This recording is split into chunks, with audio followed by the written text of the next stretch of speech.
Hindi pantay. Ito makintab. Ito hindi. Ako gumawa nito makintab eh.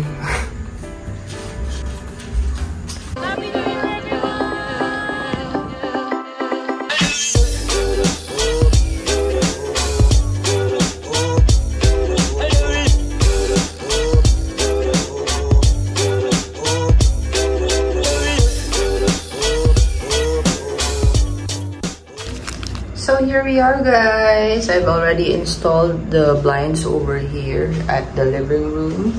This as well in the kitchen area. And now we will be doing this bedroom area. So let's go.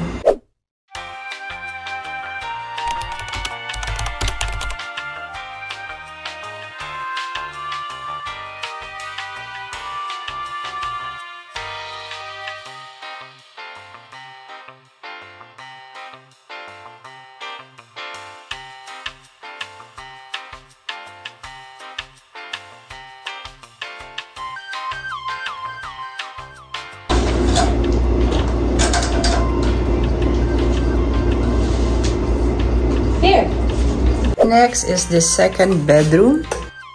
Let's go.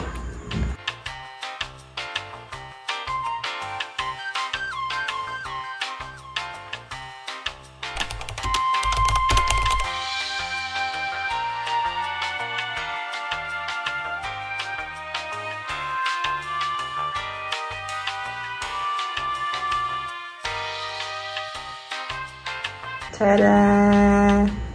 This is super clean. Wow! Diba? Of course, I washed everything with soap and water. I mean, baking soda and vinegar and water. That's why it's all sleeky clean. Next up, I will be installing the bookshelves. Oh, not yet. I will be finishing this wallpaper up. This is the wallpaper. So let's go.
I know there's a whole portion missing over here, but what can I do? I ran out of wallpaper and there are bits of paints around here, and this outlet over here is covered naman. So if you need more, I will give you the link of the wallpaper that I used so that you can fill this up yourselves, because I ran out. Should I buy more? Not anymore. So I will just be putting this over there since it'll be covered naman eh, diba? So it'll do.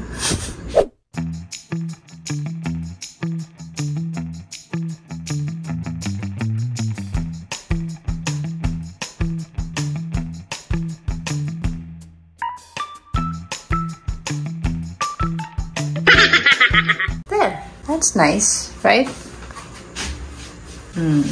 Completed. I like this wallpaper because of the texture.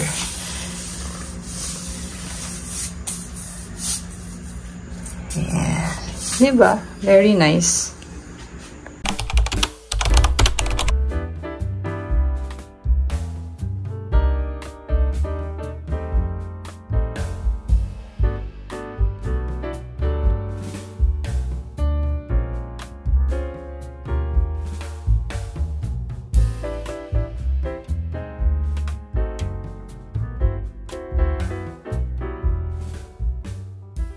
1 week later. Bale, sis, ni-rugby ko yung itong wallpaper kasi hindi dumidikit ng ng husto. Bigay ko na lang sa yung link sa sa Shopee para dito sa natitira. Lang naman to, 100 plus ata, isang roll. Meron ding maliit na dun sa dulo. Lalagyan, rugby lang para kumapit. Ayan. Pareho lang naman yung binili ko. Ewan ko ba't parang medyo nagkaiba yung kulay. But anyway, matatakpan naman itong sliding cabinet yan eh. Yan dito sa second room. Thank you.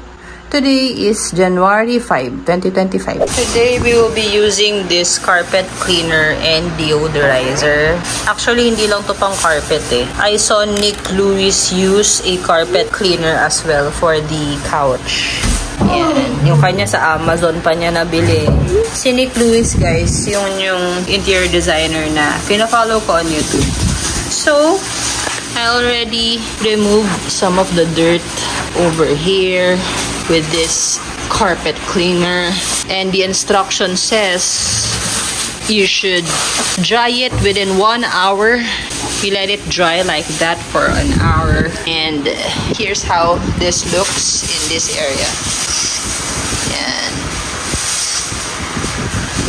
There.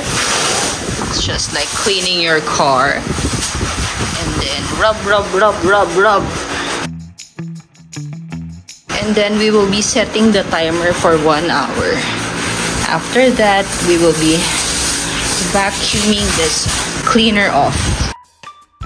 We will be vacuuming the dirt off after 1 hour. Kasi ang mahal, guys, ng upholstery.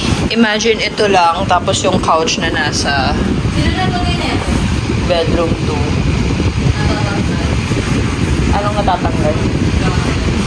Yung sa lababo. Ayun, kulang ata yung pandikit na nilagay nung worker. Kaya hindi ka makakatrust ng mga worker. Agad-agad eh. Walang passion sa trabaho. Di ayusin yung trabaho. Kaya might as well do the job yourself. Alam mong pulido. Lalo pa ako na masyadong icky sa cleanliness. Balik ka na ba to? Oo, balik mo sa loob. Malinis na yung ilalim niyan. Na-vacuum ko na dyan eh.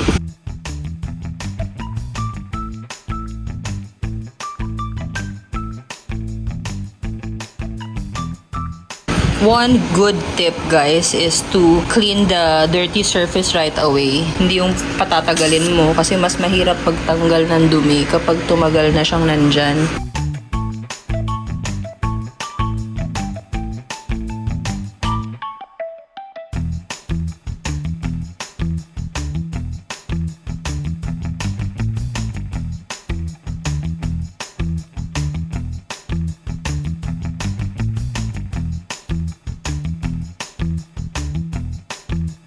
Yan directions. For heavier soiled areas, spray on foam and rub in with a moist brush or sponge. Let dry, vacuum thoroughly. Mga 1 hour yun eh. 2 feet above carpet. Basta yun. After 1 hour, vacuum it to remove it totally.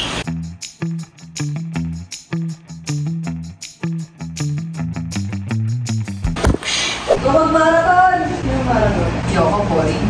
Wala tayo kayo doon pa ako. Ako sa gitna ako mag-workout, tapos uwi na ako. Household chores na. Household chores pa din. Kaya kayo marathon. Masaya kung di aabutan ng araw. Hindi ka lang makakapon ko kung di ang marathon or about ng marathon. At ang usual na may marathon, may basket.